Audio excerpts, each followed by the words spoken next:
Exam sir पर है और कुछ भी याद नहीं है, एग्जाम बस कुछ ही दिन बचे हैं। ऐसा क्या करे कि बस एक बार पढ़े और दिमाग में याद हो जाए? ऐसा क्या करे कि याददाश्त रातों रात तेज हो जाए? आपके पास धीरे धीरे पढ़ने के लिए समय नहीं बचे हैं, लिखकर याद करने के लिए समय नहीं बचे हैं, बार बार रिवीजन करने का भी समय नहीं बचा है आपके पास। तो फिर कैसे पढ़े? बचे हुए दिनों में बाजी कैसे पलटे? बचे हुए दिनों में एग्जाम की तैयारी कैसे करे? एग्जाम में बहुत अच्छे नंबर कैसे लाए? आखिरी वक्त में खेल की बाजी कैसे पलटे?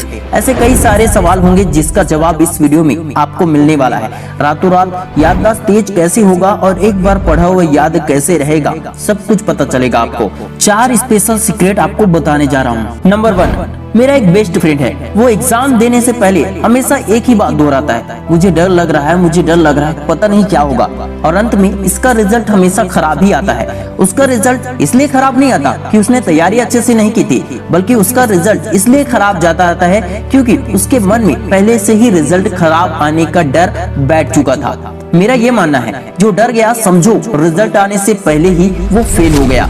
दोस्त, एग्जाम दिए नहीं हो, रिजल्ट आया नहीं है, तो भविष्यवाणी करके पहले से ही नेगेटिव क्यों होना? भविष्यवाणी करने वालों को भी खुद के भविष्य का पता नहीं होता। आपका भविष्य तो आपके हाथों में है। B positive. पॉजिटिव रहने से क्या होगा? पॉजिटिव रहने से कम आपकी हिम्मत तो बढ़ेगी दोस्तों, दिमाग अच्छे से काम तो करेगा। नेगेटिव रहने से हिम्मत टूट जाती है, दिमाग काम अच्छे से नहीं करता, ये अलग से नुकसान होता है।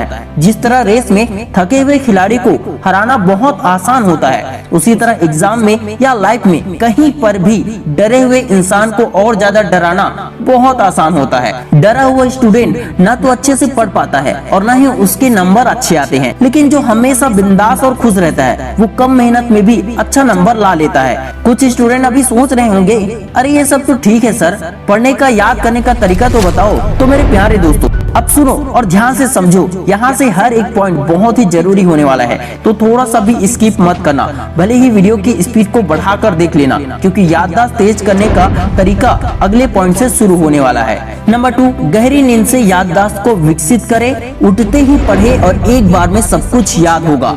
इंसानों की नींद को लेकर बहुत सारे रिसर्च हुए हैं। जब मैं एक बुक पढ़ा, आपके अवचेतन मन की शक्ति, तो उसमें काफी सारे वैज्ञानिकों ने बताया है कि नींद की कमी याददाश्त को कमजोर बनाती है। जब हम सोए रहते हैं तब भी हमारा ब्रेन, मन, बॉडी के पार्ट्स काम करते रहते हैं, जैसे आप खुद अनुभव कर सकते हैं। जैसे हम रात में खाए रहते हैं, उसके बावजूद सोते हुए भी वो पच जाता है। सपने आते हैं, श्वास चलते रहते हैं, हाथ पैर इधर उधर चलते रहते हैं, बाल और नाखून बढ़ते रहते हैं, और बच्चों की हाइट भी बढ़ती रहती है, और दिमाग भी विकसित होता रहता है। और कई सारे नए नए आइडियाज सोने के बाद ही, सोकर जब उठते हैं तभी आते हैं। जब हम गहरी नींद लेते हैं, नींद पूरा करते हैं, तो हमारी इंटरनल एनर्जी के जरिए बॉडी रिपेयर होता है और साथ ही साथ दिमाग और याददाश्त विकसित होता है। इसलिए सुबह उठते ही अगर हम कुछ पढ़े लिखे तो वह लंबे समय के लिए दिमाग में बैठ जाता है। जब नींद की कमी होती है तो बॉडी खुद को रिपेयर नहीं कर पाता है और न ही दिमाग का विकास होता है, बल्कि कई लोगों में नींद की कमी के कारण चिड़चिड़ाहट, गुस्सा, याददाश्त की कमजोरी बढ़ जाती है।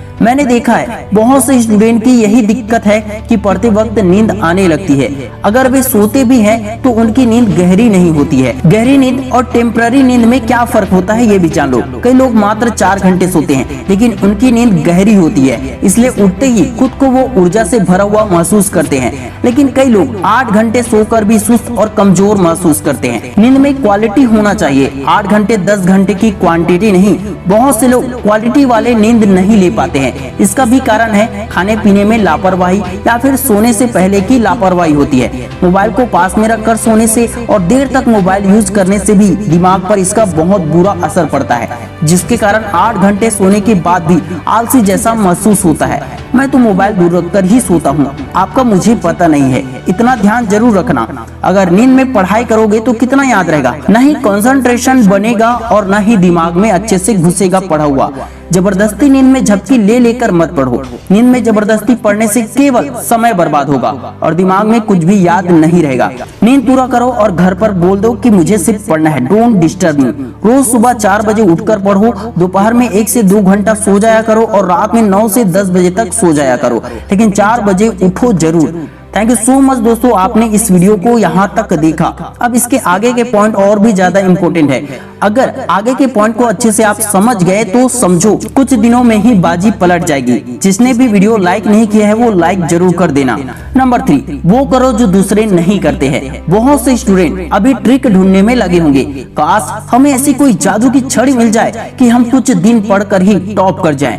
बस एक बार पढ़े और दिमाग में बुक की सारी बातें कंप्यूटर की तरह फिट हो जाए। ये तो आप भी जानते हैं कि जादू की छड़ी आपको नहीं मिलेगी, लेकिन आपके अंदर पहले से ही एक सुपर पावर है, उसका इस्तेमाल कर सकते हो आप। सुपर पावर क्या है? आपका आत्मविश्वास। आपको पता है 1500 मीटर के रेस में फर्स्ट आने वाला भी थका हुआ रहता है और जो हार जाता है वो भी थका हुआ रहता है, लेकिन फर्स्ट आने वाले का ध्यान लक्ष्य पर होता है, इसलिए थक कर भी वह रुकता नहीं है। उसका शरीर भले ही हार चुका होगा, लेकिन मन से वो कभी नहीं हार मानता। उसका आत्मविश्वास उसे दौड़ने के लिए उसे अंदर से और एनर्जी देता है, लेकिन लास्ट आने वाला सांस फूलते ही उसकी हिम्मत टूट जाती है, आत्मविश्वास कमजोर हो जाता है और उसके अंदर से आवाज आती है, नहीं बेटा ये तुझसे नहीं हो पाएगा, बस अब तू रुक जा, थक गया है बहुत। दोस्तों मैं आपको ये बताना चाहता हूँ कि अधिकतर स्टूडेंट का सांस कुछ देर पढ़कर फूल जाता है और कोर्स पूरा किए बगैर ही थक कर हार कर रुक जाते हैं, वो मन से हार जाते हैं। लेकिन तुम्हें ना तो रुकना है और ना ही थकना है, चाहे बाकी लोग कैसे भी पढ़ रहे हो, आपको अपने आत्मविश्वास से पढ़ना है। कोई ट्रिक मत ढूंढो, जो सिलेबस में आता है उन सभी इंपॉर्टेंट क्वेश्चन को पढ़ डालो। रिजल्ट के बारे में मत सोचो, जल्दी से कोर्स खत्म कैसे होगा ये भी मत सोचो। अभी तक जो नोट्स बनाए थे उसी से पढ़ो। अभी तक जो इम्पोर्टेंट क्वेश्चन पढ़ने के लिए आप टिक लगाए थे बस उतना ही पढ़ो, उसे ही बार बार रिवीजन करो। जादू की छड़ी आपके अंदर है, इसे कंफ्यूज मत करो, इसे बेअसर मत करो। खुद पर भरोसा ही चमत्कार पैदा करता है। नंबर 4, डायरेक्ट पहाड़ पर मत चढ़ो, रुक रुक कर चढ़ पाओगे। अगर आपसे कोई ये कहे कि आपको बिना रुके 10,000 सीढ़ी चढ़नी है और वहां पहुंचने के बाद आपको 10 लाख रुपए मिलेंगे, आप जोश जोश में 10 लाख रुपए के लिए हाँ तो कह दोगे, लेकिन 2000 सीढ़ी भी बिना रुके चढ़ना आपके लिए मुश्किल हो जाएगा, फिर चाहे इनाम में 10 लाख रुपए ही क्यों न हो। ठीक इसी तरह स्टूडेंट ज्यादा मार्क्स के चक्कर में 10 घंटे पढ़ने का वादा तो कर लेते हैं, फिर अगले दिन 1 घंटे भी मुश्किल से पढ़ते हैं। लगातार बिना रुके कई कई घंटे पढ़ने की गलती ना करें और ना ही हर रोज 10 घंटे पढ़ने का टाइम टेबल बनाएं। इससे कुछ नहीं होगा, इससे एक दिन तो पढ़ोगे, दूसरे दिन नहीं पढ़ पाओगे। ब्रेक लेकर पढ़ो, माइंड को शांत रखकर पढ़ो। जल्दीबाजी में पढ़ने की गलती करोगे तो कुछ भी याद नहीं रहेगा। दिमाग को फ्रेश रखकर पढ़ो, लेकिन इतना याद जरूर रखना कि घर में तो बोल दिया है कि मैं पढ़ रहा हूँ, मुझे कोई डिस्टर्ब मत करो। मम्मी पापा को तो बोल दिया मैं पढ़ रहा हूँ, लेकिन ये क्या 5 मिनट मूड फ्रेश करने के चक्कर में शॉर्ट्स रील्स में कितना समय निकाल दिया आपने। क्या यही पढ़ाई है? मूड फ्रेश करने के चक्कर में अपने आप को धोखा मत दो। जब मोबाइल नहीं था तो उस समय स्टूडेंट मूड फ्रेश करने के लिए प्रकृति को देखते थे, ताजी हवा लेते थे, मेडिटेशन करते थे, चिड़िया और पेड़ पौधों को देखकर माइंड फ्रेश करते थे। लेकिन अब के स्टूडेंट मूड फ्रेश करने के नाम पर मूड खराब करते हैं। ध्यान भटकना, याद न रहना, भूल जाना, इसका ये भी एक कारण है कि पढ़ाई के नाम पर आप अपने आप को धोखा दे रहे हैं। उम्मीद करता हूँ दोस्तों कि ये 4 पॉइंट आपके एग्जाम के लिए, आपके पढ़ाई में बहुत ही ज्यादा हेल्प करेगा। अगर ये वीडियो पसंद आया तो लाइक शेयर कमेंट सब्सक्राइब जरूर कर देना। Thank you so much for watching. अपना कीमती समय देने के लिए बहुत बहुत धन्यवाद। जय हिंद, जय भारत।